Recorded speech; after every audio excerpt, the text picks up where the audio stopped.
Seems to be quite a large town. A lot of people out to look at all of the trucks coming We in. see her where worlds are torn apart, owning the story, making it come alive with depth, insight, revelation, humanity, and with power of facts, of truth. Just a few yards in either direction, you can see bullet fragments on the ground. We have been watching this journalist for most, perhaps all of our lives, watching, listening, reading, appreciating Charlayne Hunter-Gault. The military forces have delivered their first food to the hungry children of Somalia. And those who know her story know about dreams nearly crushed and about those dreams coming true. They seem to know. They know that deep within her, empowering and enriching her body of work, is the spirit of a warrior dreamer. No one else has had to risk more just for the opportunity. Charlayne Hunter-Gault risked her life.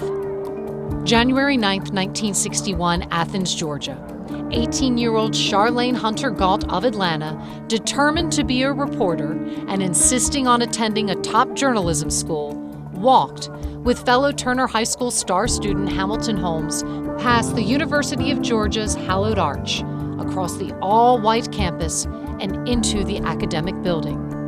They deflected racial epithets and threats of death.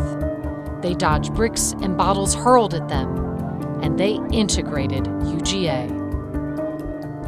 It was a decade earlier when Charlayne's childhood dream came alive, dreaming to live the adventurous reporter's life of Brenda Starr, making a troubled world better. The dream quickly matured into an unquenchable passion for real-world journalism. At UGA, she watched reporters like fellow UGA student Tom Johnson, who was just beginning his storied career, cover her and the civil rights movement for the Red and Black and the Macon Telegraph. And Charlayne could not have imagined then how her courage was already empowering the dreams of so many others. I was a little kid and was just amazed at the impact. Jacqueline Royster, the dean of the Ivan Allen College of Liberal Arts at Georgia Tech in Atlanta. She and Charlayne now work together on university initiatives. But Dean Royster grew up 30 miles from the UGA campus watching Charlayne on the news, watching her carefully and closely, a lifelong role model. It was a brave move on her part to be participating in such a dangerous undertaking, such a life-threatening undertaking. And so I absorbed that about her right from the beginning.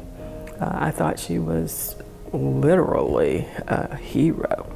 And since then, I have appreciated the way in which her impact did not stop just with that. It is true that the trailblazer who truly leads creates not followers, but more leaders. Charlayne would break down barriers of race and gender with talent, skill, determination.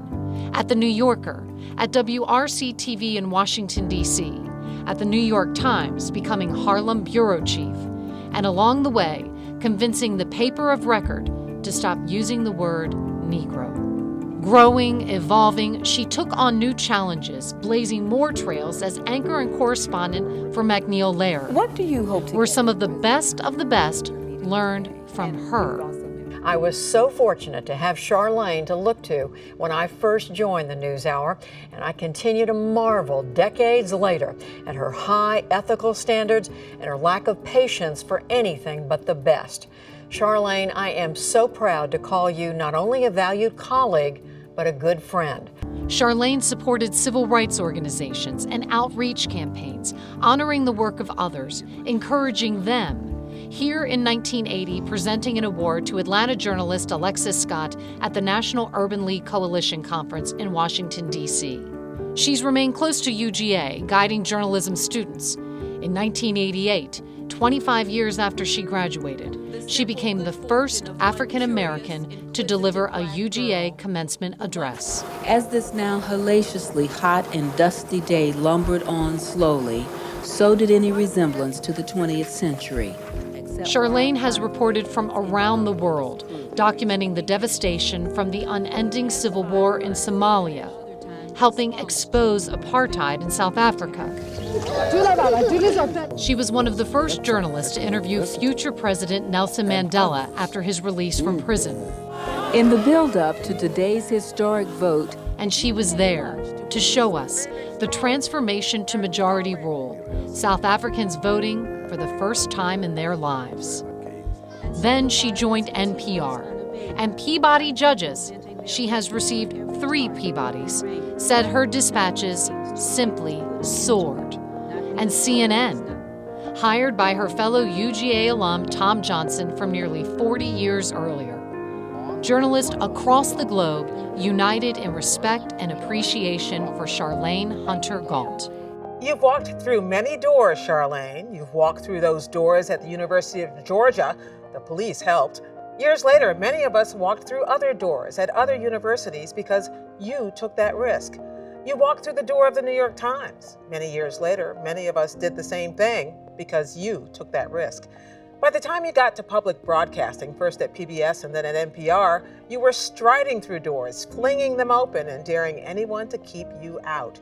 You knew how to tell a story and how to get others to tell theirs. We learned that from you too. When I was first at the NewsHour, I took my daughter, age 3, to the company holiday party. Across the room, she saw a tall woman in a long, colorful, flowing dress, her hair tied high in a scarf. Little Sophie stood gaping, eyes wide open, and said, "Daddy, there's a queen at this party."